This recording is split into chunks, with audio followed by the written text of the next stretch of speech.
কিছু মানুষ আছে কারো জীবনে শান্ত মাথায় তার জীবনটাকে নষ্ট করে দিতে আসে, কিন্তু জানেন কি, দিন শেষে সত্যের জয় আর মিথ্যারই ক্ষয়। আসসালামু আলাইকুম, হ্যালো এভরিওয়ান, কি অবস্থা সবার, কেমন আছেন? আশা করছি সকলে অনেক ভালো আছেন। আমার এই ছোট্ট জীবনে আমি অনেক হোঁচট খেয়েছি, অনেক বিপদের সম্মুখীন হয়েছি, কিন্তু দিন মাস বছর শেষে কিন্তু আমি আগের জায়গাতেই ঠিক দাঁড়িয়েছি, আগের থেকে একটু হলেও শক্ত হয়ে দাঁড়িয়েছি। কেউ কারো ক্ষতি করে অল্প সময়ের জন্য সুখী হতে পারে, কিন্তু দীর্ঘ সময়ের জন্য না। আর আপনি যার ক্ষতি করবেন, আল্লাহ চাইলে সে দীর্ঘমেয়াদী সুখী হবে, অল্প সময়ের জন্য একটু কষ্ট পাবে। অন্যের সুখ নষ্ট করে নিজে কখনো সুখী হওয়া যায় না, বরং ক্ষতিই হয়। তাই মানুষের ক্ষতি বাদ দিয়ে নিজে সুখী হবেন কিভাবে সেই চিন্তা করুন। কে কি করলো না করলো সেদিকে পড়ে না থেকে নিজের কি আছে সেটা ধরে রাখার চেষ্টা করুন। অনেক তো অন্যের কথা বললাম, এখন একটু নিজের কথা বলি। কুমড়ো বড়ি দিয়ে মাছ তরকারি রান্না করতেছি। শীতকালে কুমড়ো বড়ি দিয়ে তরকারি খাবো না সেটা কি হয়? আমাদের উত্তরবঙ্গে এই কুমড়ো বড়ি বেশ জনপ্রিয়, প্রত্যেকটা ঘরে ঘরে শীতকালে কুমড়ো বড়ি পাবেন। অনেকেই তো আবার এই কুমড়ো বড়ির গন্ধও সহ্য করতে পারেন না, খাওয়া তো দূরের কথা। কিন্তু আমাদের উত্তরবঙ্গের মানুষ কুমড়ো বড়ি অনেক পছন্দ করে, সেই সাথে নকশি পিঠাও অনেক পছন্দ করে।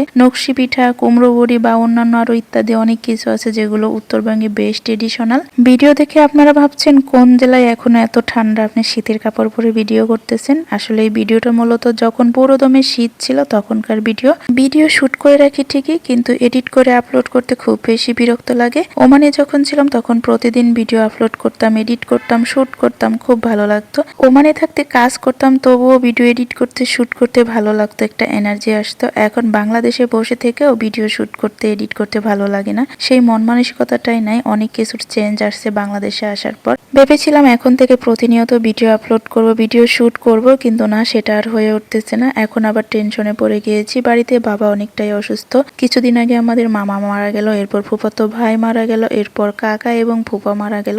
1 মাসের ব্যবধানে 4জন প্রিয় মানুষকে আমরা হারিয়েছি। প্রিয় মানুষ হারানোর যে কি ব্যথা, যাদের হারিয়েছে তারাই জানে। তাও আবার খুব বেশি সময় না, 1 মাসের ব্যবধানে আমরা 4জন প্রিয় মানুষকে হারিয়েছি। 4জন প্রিয় মানুষ হারিয়ে বাবা অনেকটা ভেঙে পড়েছে, যার জন্য চিন্তা, টেনশনে বাবা একটু অসুস্থ।